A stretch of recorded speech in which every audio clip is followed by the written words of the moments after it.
think there's a form that you have to fill in. Yeah. And then you get a script. And then you are designated to speak at the high chair. Cool. I mean, I've not done any of that. We've just hit record. Yeah, and especially high chairs are a problem for me. They're just chairs. If you're listening to this, then welcome to the first episode of Wargamers Anonymous with me, Captain Pickle, and my co-host... Me, Elston, the other one. The other one. The other one. We've decided to do a podcast, as you can tell, because you're listening to a podcast.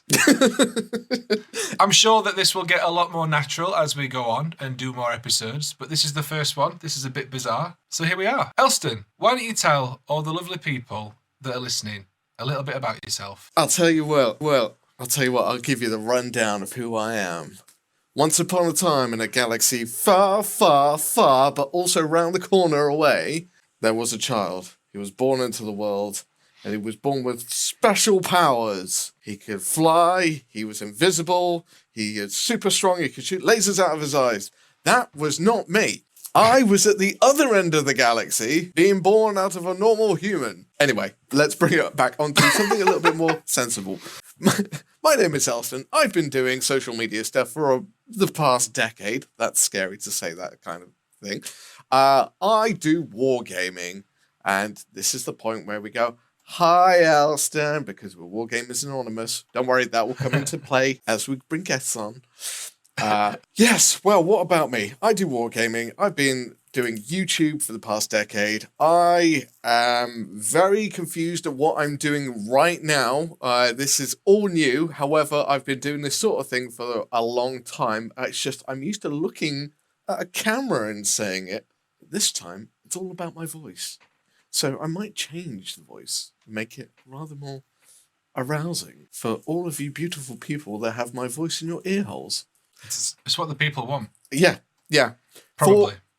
Probably, possibly, might not, might have turned off by now. Anyway, you can find me on the YouTube called Elstonation. I do have a Facebook page, which is there. I have a couple of other things I'm dabbling in, but mainly you can find me on the internet under Elstonation, and a lot of the times I end up on your YouTube channel as well. On that note, let's pass it over to Mr. Pickle there, and let's ask, who are you, where'd you come from, and what's your purpose in life? All right, Cilla Black. So yeah, for those of you who don't know me, I'm Captain Pickle, or Josh, as you know, I was born. And I do a YouTube channel. I run the Pickle Jar on YouTube, on all the social medias, Instagram and everything.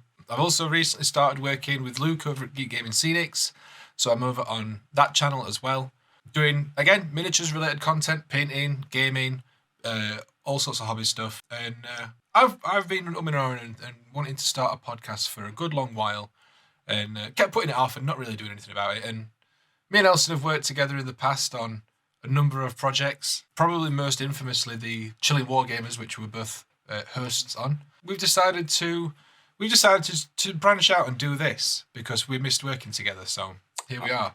So this podcast, Wargamers Anonymous, it's going to get better, I promise. Stick with us. It's going to evolve. It's going to feel more natural. We're going to get into a flow. This is the first episode, and we just wanted to do something where we get together.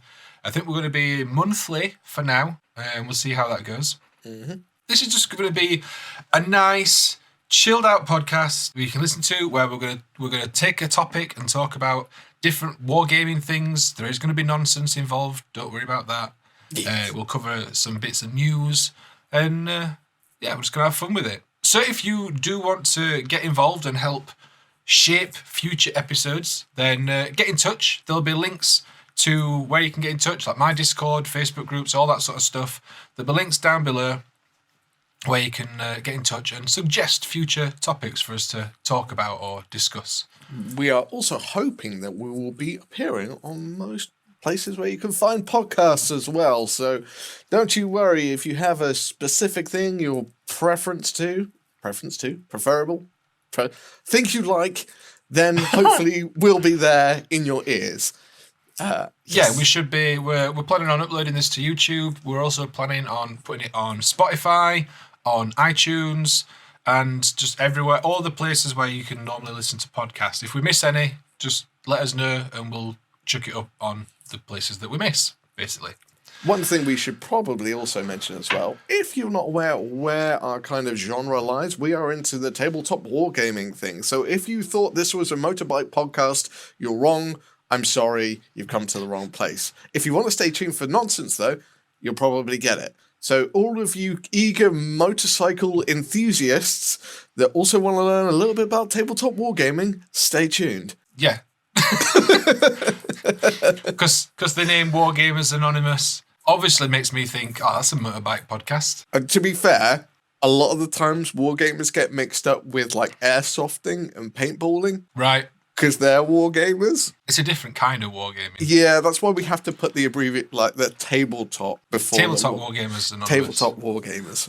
But we're just going with Wargamers Anonymous because Tabletop Wargamers Anonymous is far too much of a thing to say. That's a bit of a mouthful. Yeah, so Wargamers Anonymous, but we're not into airsofting. We might get into airsofting in the future, but I have no plans currently. Not right now. Not right now. No. So I guess one of the things that I want to do when we start off the podcast, to ease us in, I know this has been a bit of a rambling intro because it's the first episode. I promise it will get smoother from this one onwards. But one of the things that I'd like to do is just to sort of, this is about a bit of a catch up for us as well. Like I know we talk and stuff, but it's nice to have a bit of a catch up. So Elston, what have you been working on recently? What models have you been painting? What have you been building? Brief rundown because it's you. So just... Okay. Well, I'll talk about what I was doing today first off. I have been editing a video, which should hopefully be coming out. If you're listening to this in the future, it may already be out by now.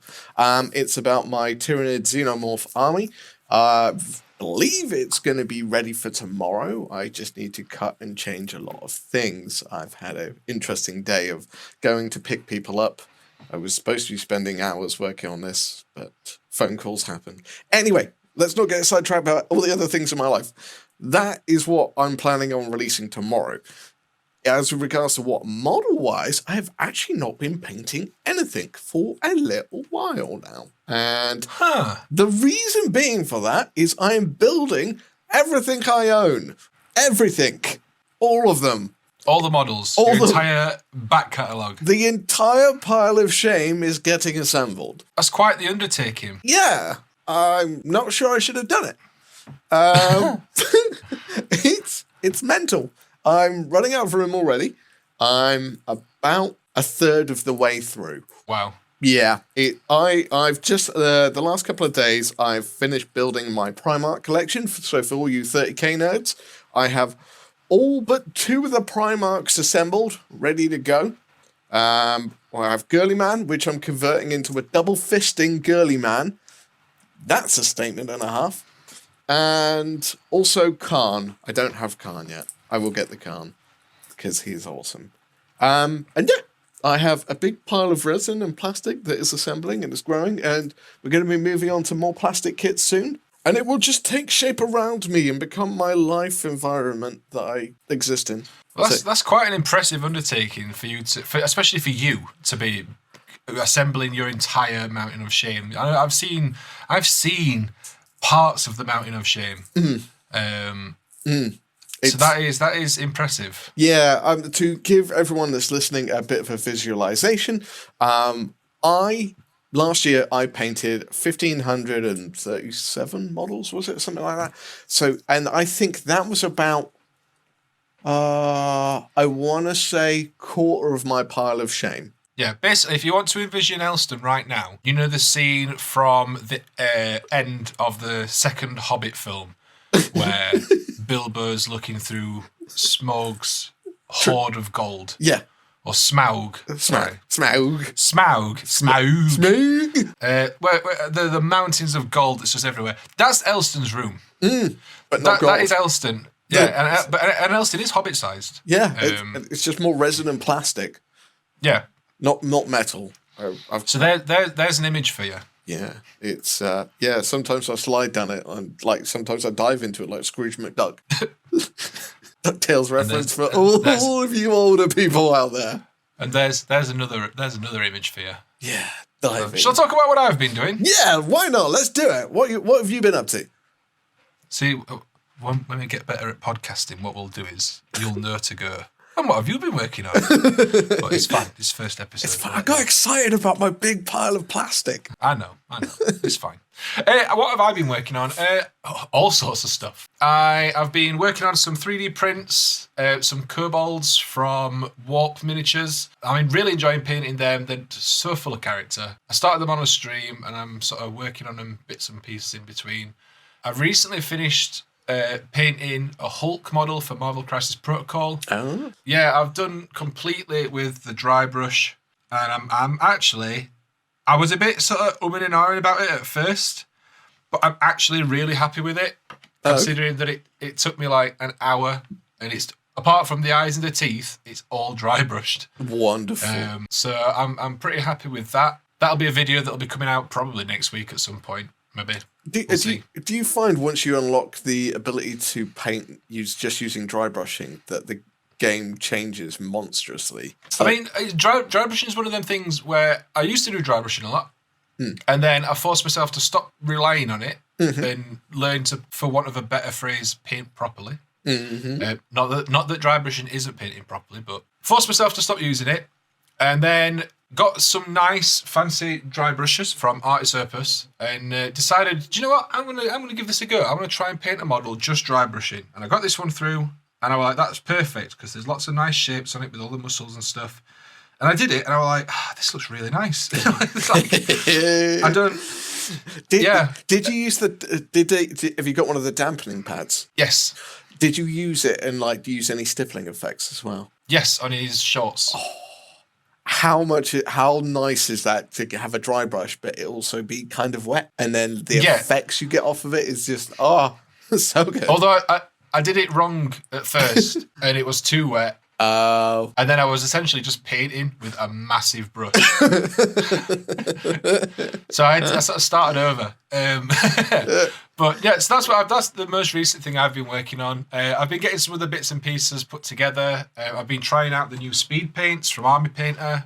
I saw you got sent a whole bunch of them, didn't you? Yeah, I've got like the full mega set, which is pretty cool. Celebratoire. I don't know about that. So yeah, that's cool. What else? I think that's about it, to be honest, at the minute. I've got a few other projects in the pipeline, but that's what I've been working on recently. So my brain, when you said pipeline, my brain went to a very crude place rather quickly, and it's like, no, need to not do that. Brilliant. Not to talk about projects in the pipeline. Should we move on to the main topic now that we've talked about what we've been working on? Yes. I think we should before my brain goes somewhere bad. Yeah, let's talk about what we need to talk about on the main topic, which I'm having to read again. So if you have appreciate my delaying tactics while my eyes catch up with what my brain should be doing. So that's another peek behind the curtain. Yeah, we've got the I want to say document. It's not a document. It's just a message on Discord. We've got a running thing. So the main topic for today's episode is getting into miniature wargaming, how to do it, what to do if you're new to the hobby, be that painting or gaming. And we're going to talk a little bit about how we got into the hobby and any tips and advice, like different things you can do, different things where to start, and all that sort of stuff. So, Elston. Such a good topic, because I've got an interesting direction to go here that is different to what a lot of people say. Because when people talk about getting into wargaming, they're like, "What you should do, find a friend to find out what they do, or buy a kit and buy these paints and stuff like that." I have a different direction to go. I can see you're excited about this, so I'll let you go first. You just fleur off those inspirational thoughts, Elson. You just go for it, man. Oh, right. Okay. So I'm going to advise getting into wargaming exactly the same way I got into wargaming. And that is find a board game with miniatures. Right. And play it with your friends, with your family, whatever, and start there. I was really expecting more of a profound suggestion than just get a board game. I wish there was more to it, but no, actually, no, there's loads to it. Yeah, let's explain. Let me unwrap this little brilliant parcel of genius that I've just unraveled. Blowing smoke up my own ass. Anyway, right. Where's my logic going with get this board game with miniatures and play it? I think one of the funnest aspects of miniature hobbying, wargaming, etc., is playing the game. That is high up there on the on the radar of like things to do, things to accomplish. The most enjoyable part is arguably playing the game with your friends. I would say that is one of the high points. Painting is a different kind of mindset. It's enjoyable, but I find it's more of a therapy thing. If you want to get those endorphins running and generally have a good time, have a laugh, and teach your brain it's a pleasant experience, get a board game with miniatures, play it, and have fun to start with. Don't even think about painting. Don't even think about converting or assembly. Just do that as a starting point. Once you're into that, in theory, your brain will go, okay, cool. This is a fun thing to do. I should do more of it. And to be honest, this is how I got into it. I got into playing Hero Quest and Space Crusade. Not really a lot to assemble in those, but Space Crusade had more parts, but Hero Quest, none really. I think there were a couple of models you had to push together, but apart from that, you got the board game, you played it. You could even play solo. So if you can find a game which has a solo mode as well, so you're playing against like an AI system, do that. Teach your brain first off that this is a good thing, rather than, oh God, I've just bought 1,500 models and I'm never going to paint them. Don't do that. Don't go down that rabbit hole straight away. Buy the game, teach yourself it's a good thing. Then, after you've done that, go, right, okay, does this game have any expansions? If not, okay, find another game. If it does, have a look at the expansions. Maybe get the expansions. Okay, play that. Once you've enjoyed all that, look at the models and go, how cool would they be if they had paint on them? And that's the point where you unlock the hobby side of things. So I strongly suggest start off by having fun and then unlock the hobby elements second. Start off by having fun, and then once you've had enough fun, then just ruin it.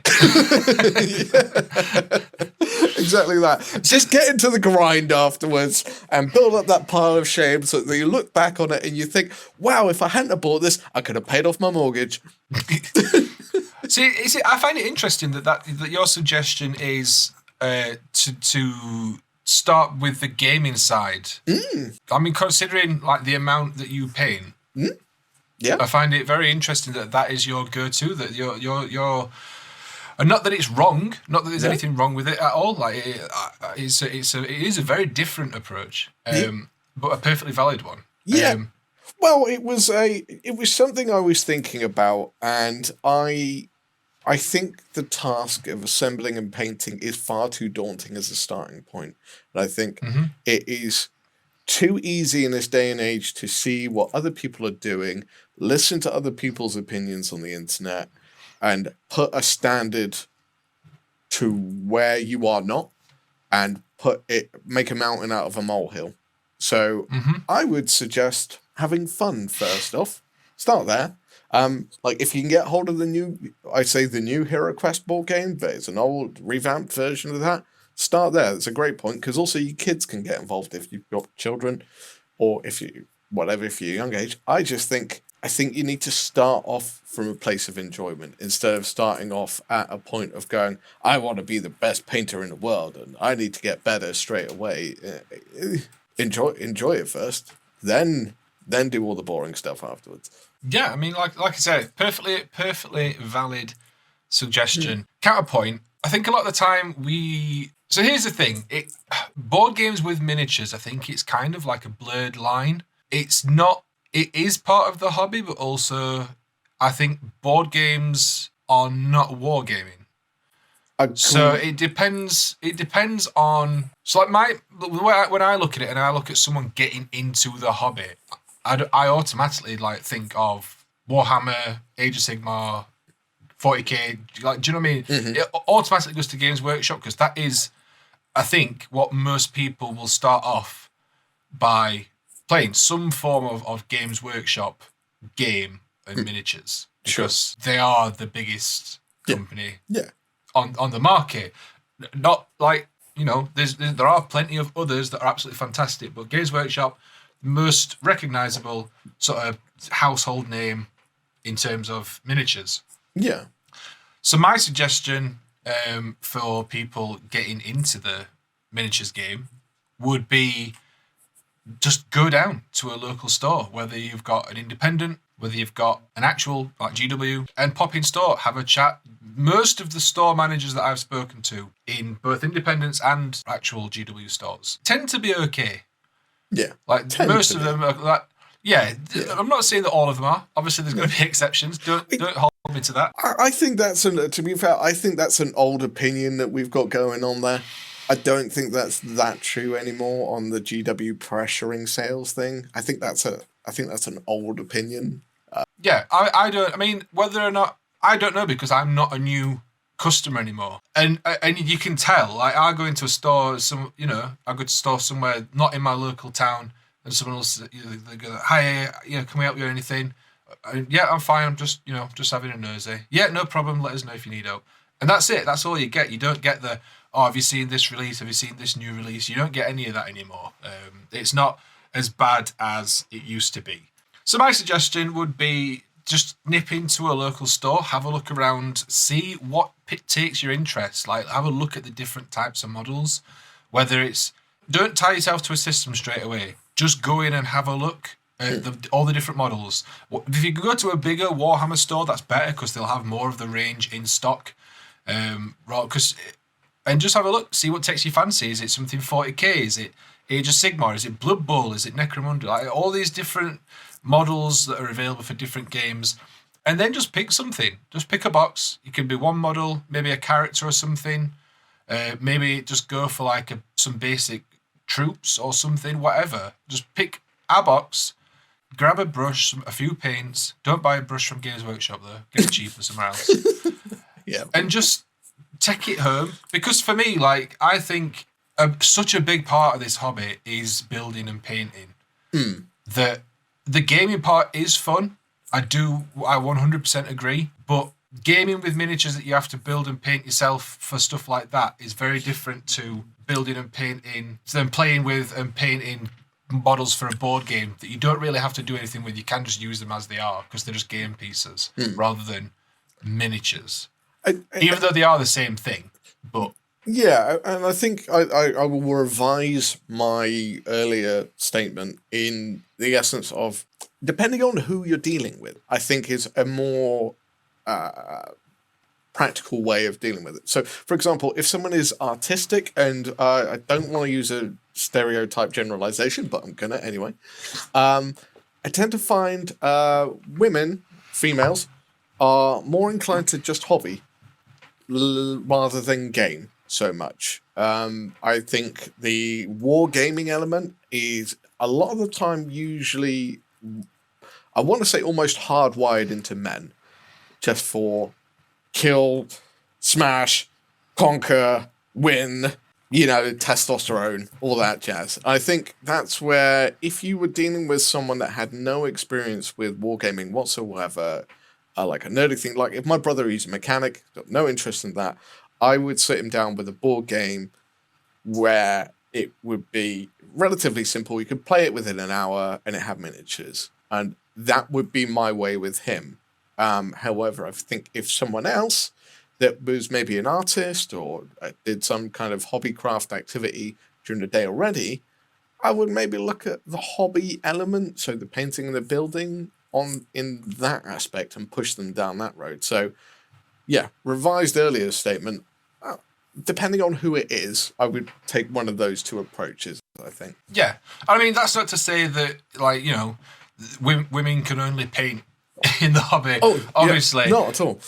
No. But yeah, I get what you're saying. It's very dependent on what sort of person you are and what interests you the most, which I guess, because that's the other problem we have is like, a lot of the times we just call it the hobby, and that encompasses building, painting, like playing games, like making dioramas, like it covers everything. Whereas realistically, each one is its own hobby in its own right. Like, I know people that just kit bash and build stuff, and they don't paint anything, and they don't play games. They just build stuff. I don't get it. What you do with it afterwards? Like, just got all these built models that have got no paint on them, and they're not for anything. But that's what they enjoy doing. Yeah, exactly. So I guess that's the other thing, really. Like, you've got to sort of ask yourself, what is it that's attracted you to the hobby? Is it the building and painting side, or is it the gaming side? If it is the gaming side, maybe do what Elson suggested, and pick up a board game, or even if not a board game, pick up one of the smaller skirmish games of something. Mm-hmm. Yep. Which I find that they would be my go-to stuff, like Blood Bowl, Necromunda, Warcry, Shadespire, all the smaller style. I mean, Shadespire, like that is literally a board game. Yeah. You just buy different packs of teams, cards, all that sort of stuff. So it is a board game. Yeah, exactly. And an interesting thing is, now that I just thought about it, is sometimes you will have people in an element of the hobby which are not necessarily, how to phrase this right? They're in the hobby community, but they're not in your part of the hobby, because the hobby community has become massive now. So, and to put this into context, so for example, Michael and Ben and Colin, and so Michael from That One Videos, Ben from Benji's Hobbies, and Colin from The Crazy Crafter. Colin more into D&D, Michael and Ben more into Lord of the Rings fascination. All kind of doing hobby stuff, but not Warhammer. Yeah, because you get Colin. Colin makes a lot of terrain for D&D and stuff like that. And he's getting into mini painting. Ben, obviously massive into Lord of the Rings and does a lot of mini painting. Nat One does terrain, mini painting, like diorama type things. But it's all classed as the hobby. Yeah. And as I said, it's gotten so massive now that I think trying to get someone into the hobby, I think, is becoming easier and easier, and also becoming more and more difficult at the same time. Because easier because there's so many different avenues you can take. Every different option you can do, you can push them down. Loads of different things. So if the Lord of the Rings, you do that. For the D&D, you can do that. But at the same time, for someone, introducing someone to that, you've got to try and figure out which one of those paths they've got to take. Or not got to take, but would like to take. Because there is a possibility if you send them down the wrong path, it's going to have a default backlash reaction where they're like, no, this is dumb. And then just walk away. No, and then unfortunately it may well just tarnish the whole thing, and it'll never happen. But yeah, sorry. So I mean, like when I first got into the hobby, I started out with the Lord of the Rings like fortnightly magazine, and I collected that for a few weeks. I had the first few issues, got some models, did some painting, played against myself, and then sort of went, I want to know more about this. I want to see what other stuff I can get. There's a games workshop local to me. And I went in, I was there for 2 hours, and I walked out with arms full of Space Marines. And I've still never gone back and painted and played a full Lord of the Rings army. No. Yeah. I want to. I've got the models for it now. I just need to do it. But my point is I started out with Lord of the Rings because I was into Lord of the Rings. But when I went and saw all the stuff that was on offer, I changed my mind on what I wanted to collect. Sure. And that's, I think that's something which, if you are purposely trying to get someone into the hobby, or someone has specifically asked you to that, is let them decide at the end of the day. Show them as many options as you can without massively overwhelming them. Show them as many options, as long as it's fun. That's the point I'm trying to get to mainly. Just make it fun. If they're into crafting, make it like a fun thing. So look, this looks cool. You can build it. You can paint it yourself. Fun. Or if you like gaming, if you like smashing and killing and conquering and stuff like that, let's play a game. Fun. And sometimes it may well be just a case of they like collecting things. In which case, you just show the whole shop. You're like, look, Star Wars, Lord of the Rings, everything that you could think of, and just let them go and be free and fly into the sunset with arms full of plastic and no money in their wallet.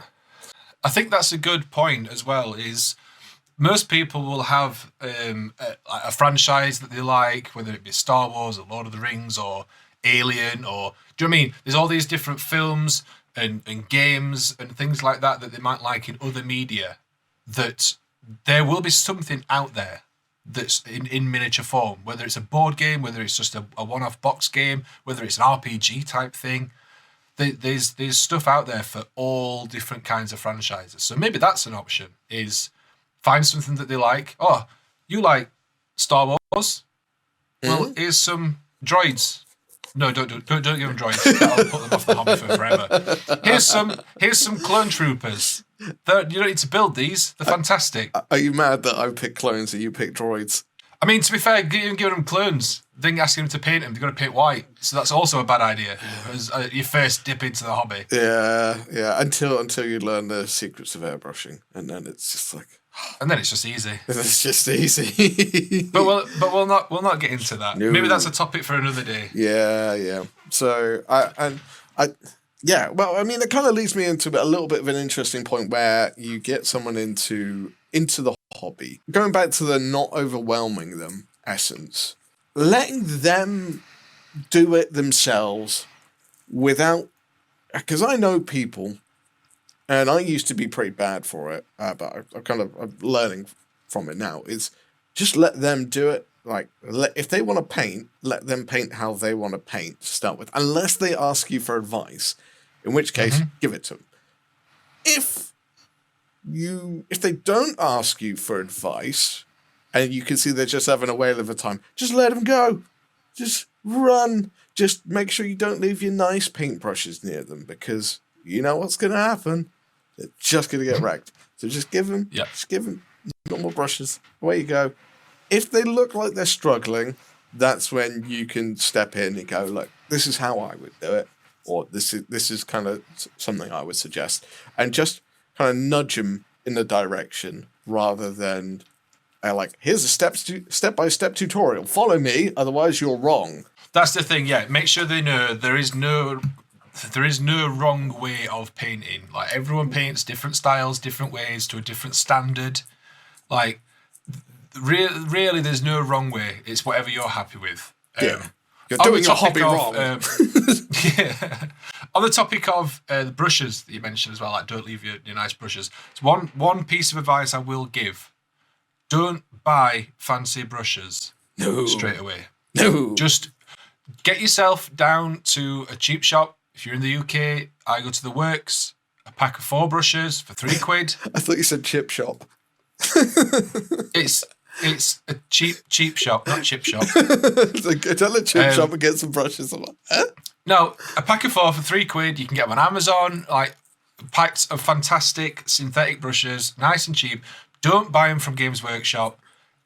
They are overpriced for what they are. Yeah. But also, don't bother going out buying fancy sable brushes to start with, because you'll either one of two things. Either you will ruin them by mistake because you're not sure what you're doing with them, or you'll be too terrified of ruining them and you'll not use them anyway. Yeah, that's fair. I've been painting for 20 years, and when I get a brand new set of brushes, it still takes me weeks before I go, I'm actually going to use these brushes now, because they look nice and clean and tidy.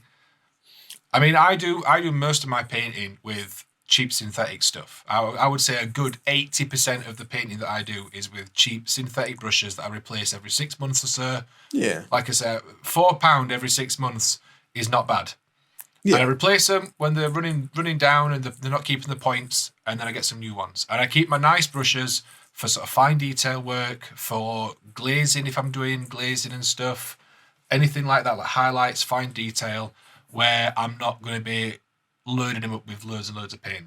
So that is one piece of advice I will give, that is a specific piece of advice and not just vague, maybe you should do this. Yeah, to piggyback off of that as well is to add it, don't let anyone tell you that one brand of paint is better than another brand of paint as well, because that's ridiculous. Like, Yeah. Everyone's paints do different things. I'm all for experimenting. Like, I've got loads of paints, like a silly amount, because I like testing them out and seeing what they can do and stuff like that. Is one better than the other? No, not really.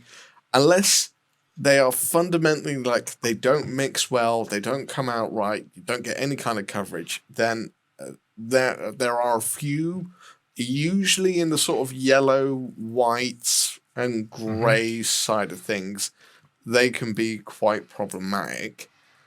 Orange as well. Orange is, every single orange paint I own goes weird, and I don't know why. Have you used the orange Pro Acryl? I haven't actually. No. They are. Yeah. Well, there you go. I was just about to say most paint brands will.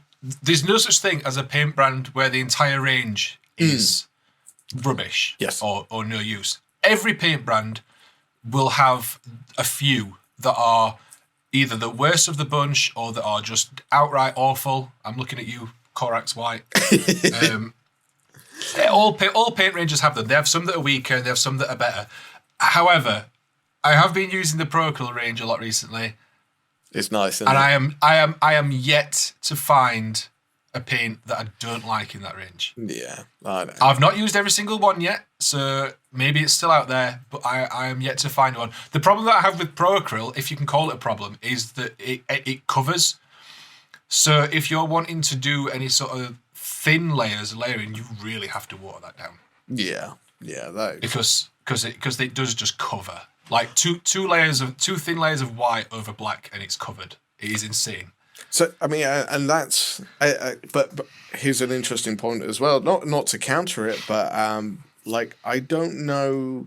I haven't tried the transparency side of things with Pro Acryl yet, but am I right in saying that they haven't got a candle to something like non-oil or Agrax Earthshade yet? No, they don't have washers. The transparents that they do have, they're not designed to be washers. No.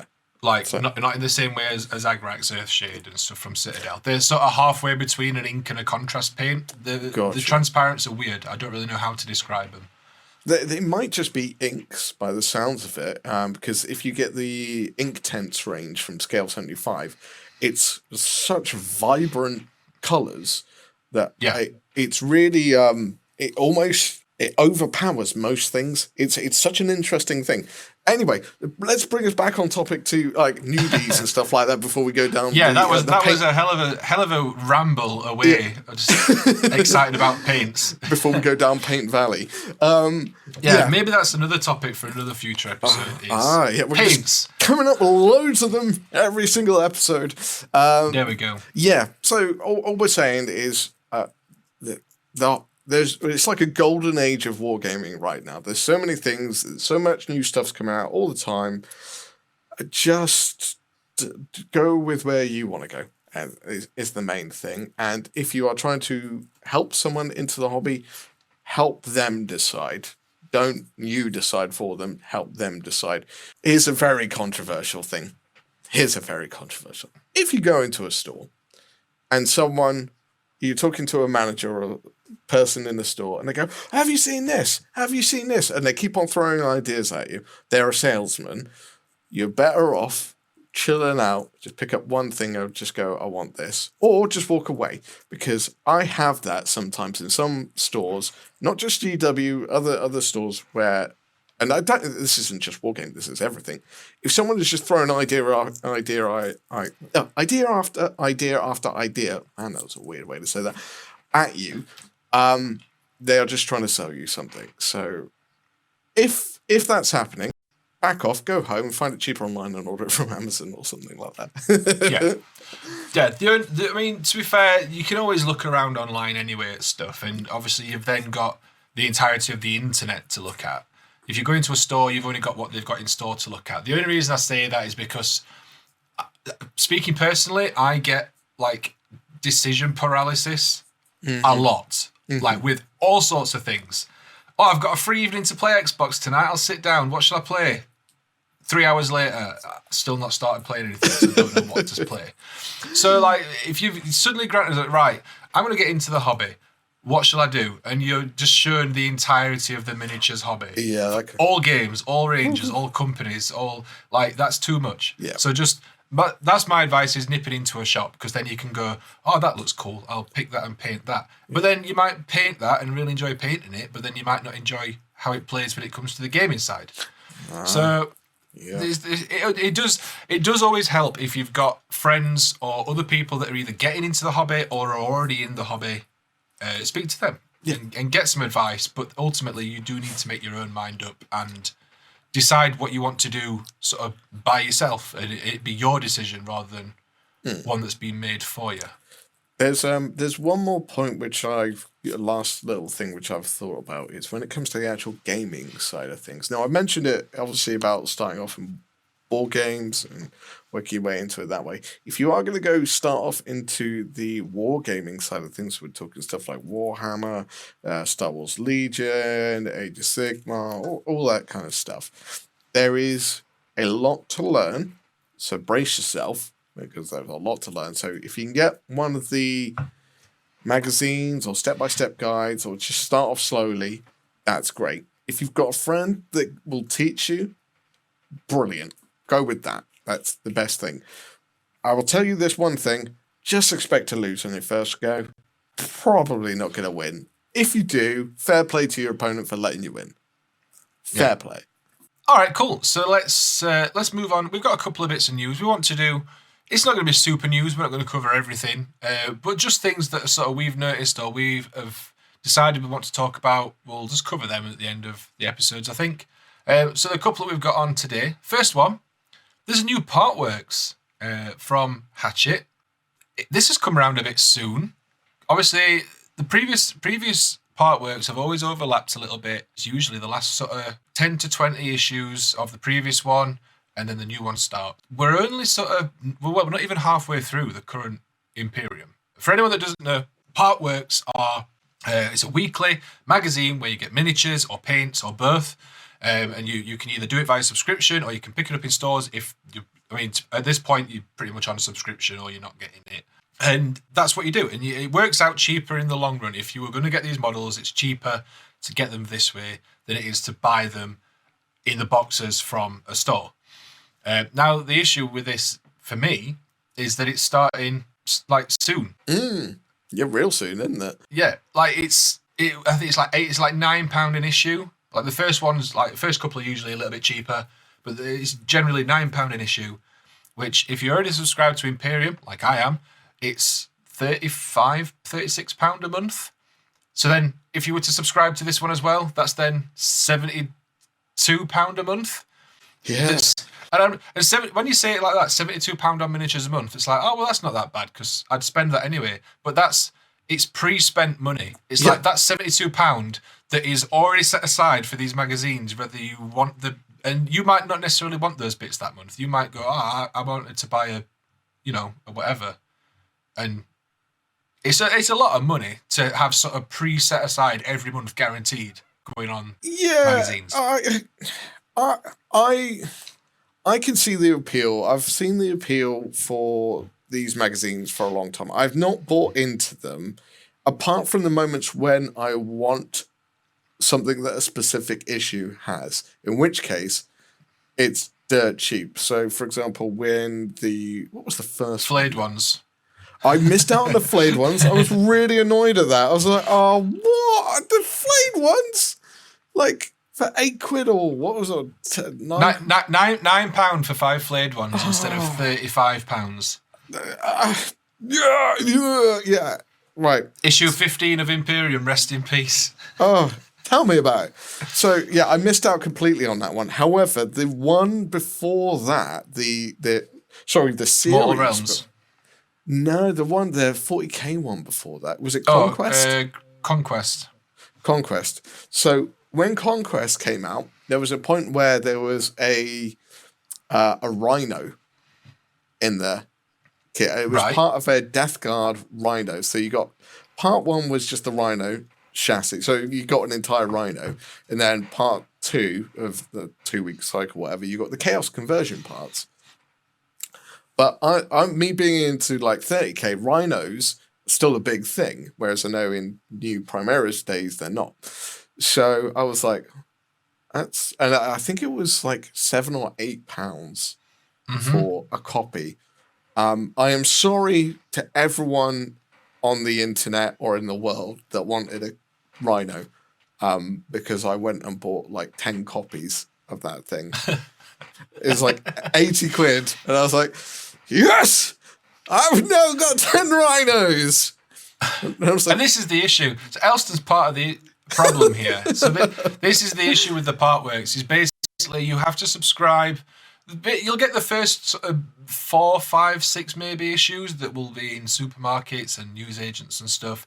And then, like all Partworks, they start sort of falling off, and they're not always going to be guaranteed, or they might only get 1 or 2 copies in.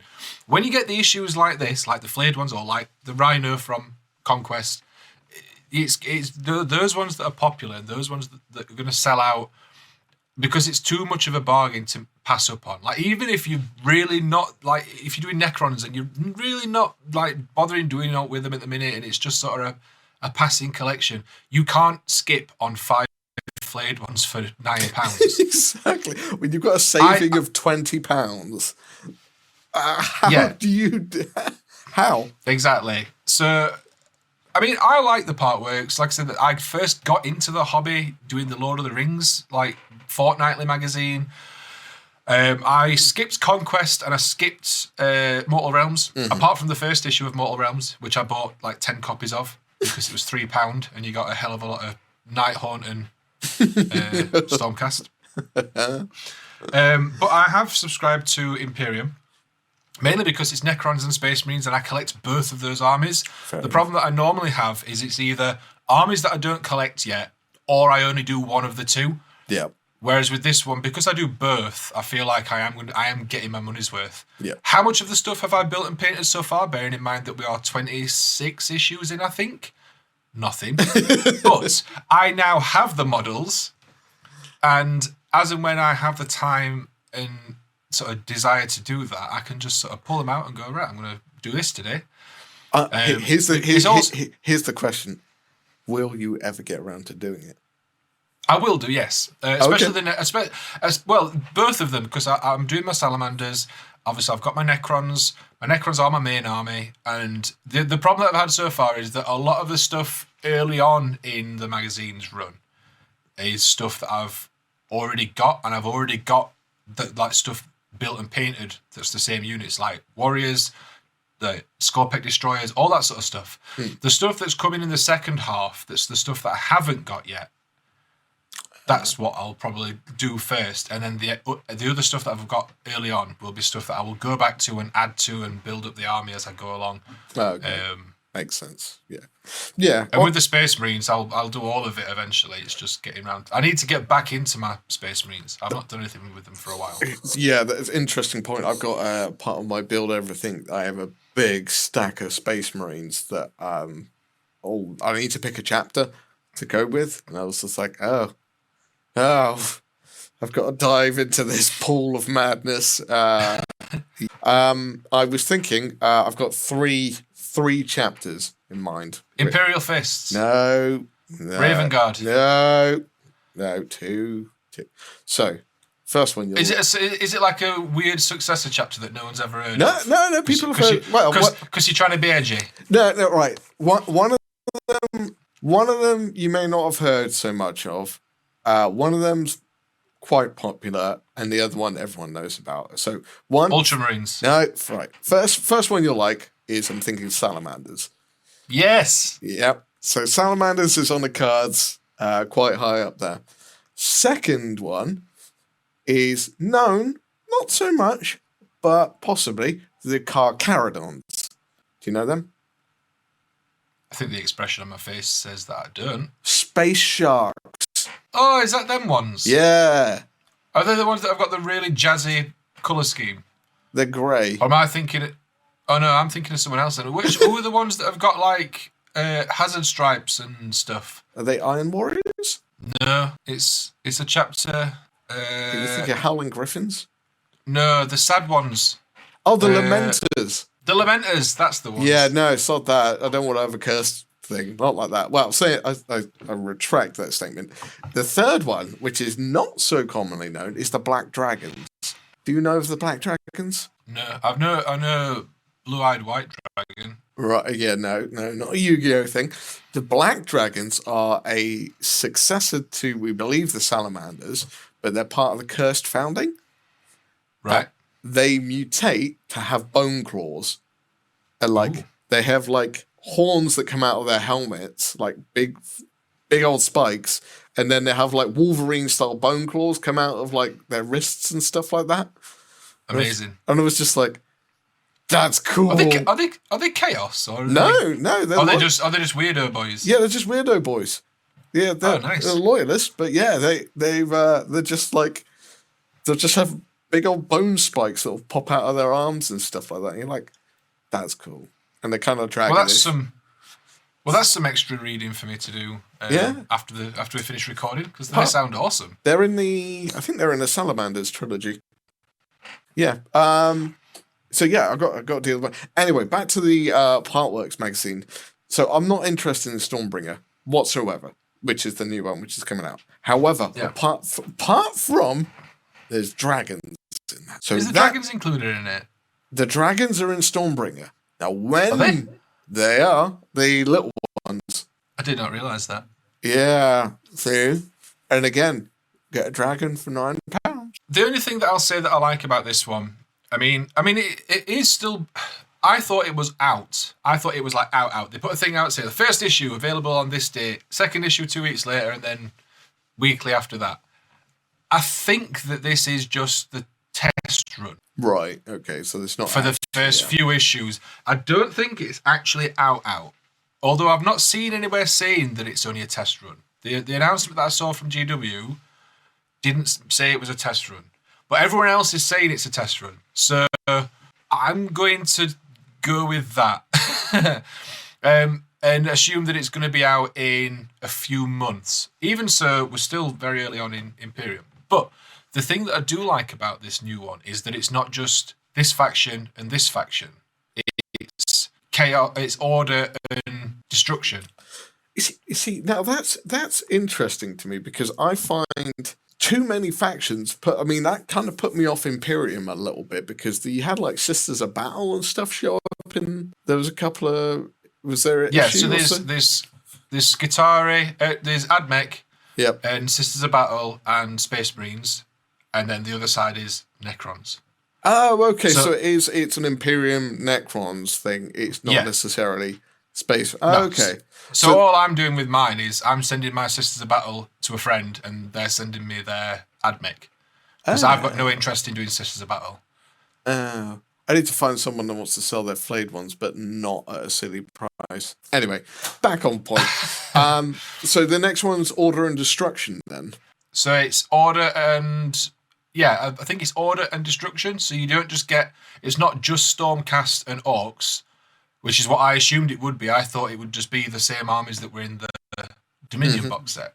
Yeah. But it's those, but then other stuff as well, which I think is pretty cool. Because I don't play Age of Sigmar, but I'm assuming that you can mix and match different factions that are under the same sort of banner, like if they're all destruction or chaos or whatever. It very much works the same way as 40k does, though. If you are a whole of one thing, you get better buffs rather than that makes sense. Soup listing. So soup listing, to anyone that's not sure, it's you take a bit of another faction, you kind of mix them all together to create this force. Now, that usually causes problems because each force has its own special traits, and people used to allow buffs to cross between different armies and stuff. It was all a bit mental. I think in 40k, they've kind of put an end to that now. They got rid of that. Yeah, pretty much completely. It's... You only get buffs if you're all the same. Like with my Necrons, I can't even take two different dynasties with Necrons, and because then they don't get the buffs. Oh, complete side thing. Have you listened to or read Twice Dead King, Ruin and Reign? I have read Ruin. Okay. I've not read Rain I've because I read Ruin. Basically, I picked up Ruin and Infinite and Divine at the same time. Gotcha. So I read Ruin because I was really excited for it because it was brand new, and I thought, finally, I'm going to read a book that's brand new and be, in on the in straight away. Cool kids train. Yeah, that's it. So I read that and really enjoyed it, and then started reading Infinite and Divine. I'm still reading Infinite and Divine. They're very different. They're very different, aren't they? They are so different. They're very. So I'm about halfway through that now. And then once I've finished that, I will be reading Rain because I have picked that up. I managed to get the hardback. I actually picked up the hardback copy for Infinite and Divine today as well, actually, from Mayfield. Nice. The Rain is very good. It's got an interesting twist at the end. I'm looking forward to it. I really, really enjoyed Ruin, so I'm really looking forward to Rain. Do you find with Infinite and the Divine versus Rain, a complete tangents, everyone? So just brace yourself. Yeah, maybe on future episodes we should have a book corner. Yeah, we could do. That's not a bad idea, actually. Yeah, let's do that.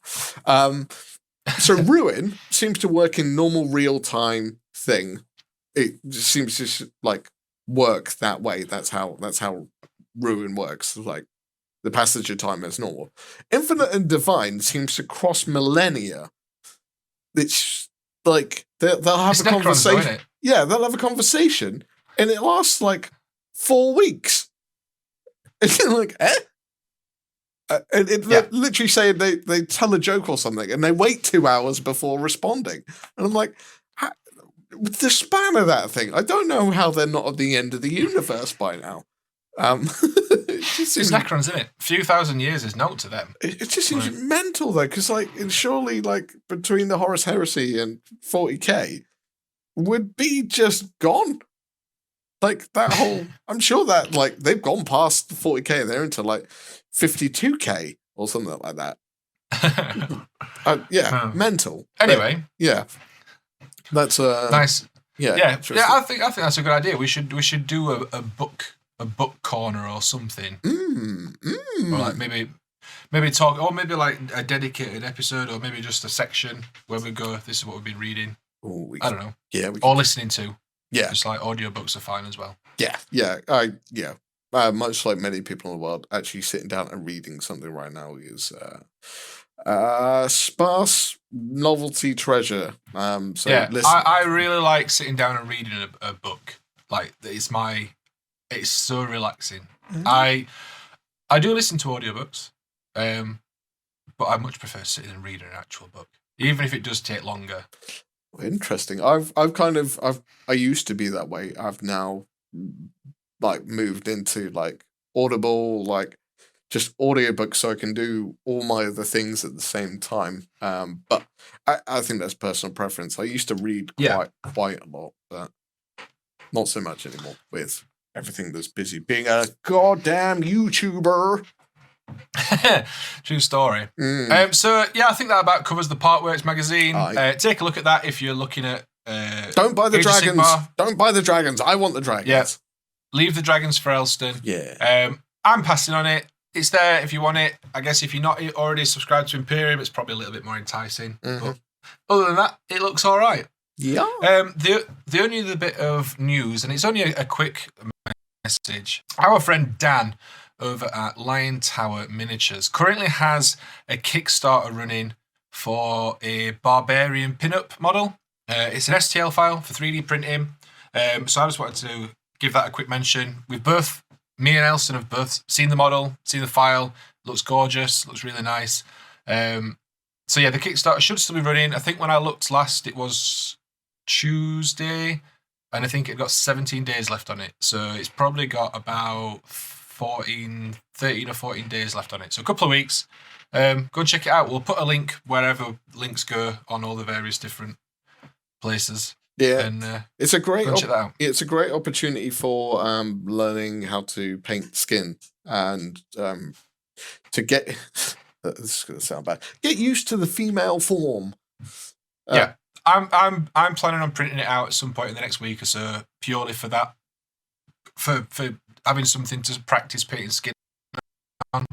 Yeah. It is a pin-up model, so, you know, there's a lot of skin on show. But it's very nice. Dan's done a fantastic job on that, so go and check him out. That's Lion Tower Minis. Yeah, you can find them on my mini factory as well. But obviously this one's on Kickstarter currently. Wunderbar. And I think that about rounds up what we wanted to do on this episode. It's exactly. It's been a little bit rough. Yeah. I imagine one of the things that I've noticed is, like, obviously because we're not in person, so there's slight delay on the call. Yeah. So it's finding that flow where we're not talking over each other and stuff. But I think we've done a good job. We'll try out some different media as well, because Discord is hit and miss. So we'll look at seeing if we can do other things, or like Zoom calls or whatever to do it, and we'll tweak the audio as well. I've got some more equipment coming to help out with that, because I have no idea how this is going to come out. But yeah, I'm sure it'll be fine. Yeah, we're if it's rough and ready, just bear with us. We're going to make it better. Just promise us. Yeah, we kind of know what we're doing tech wise, but we've never done this before, so. Yeah, we'll be fine. But yeah, I've enjoyed it. I think it's been fine. I hope you've enjoyed this first episode of Wargamers Anonymous. If you've got any suggestions for segments in episodes, or topics you would like us to discuss, or news that you would like us to sort of talk about, or anything, any other suggestions or ideas for the show, chuck us a message. We're both on Discord. We're both on Instagram and YouTube and all those places. So chuck us a message, and we'll take it into account, and we'll hopefully the podcast will grow and become its own thing, and we'll a beautiful flower of glory. Yeah, that. So Elston, where can people find you on the World Wide Web? You know what?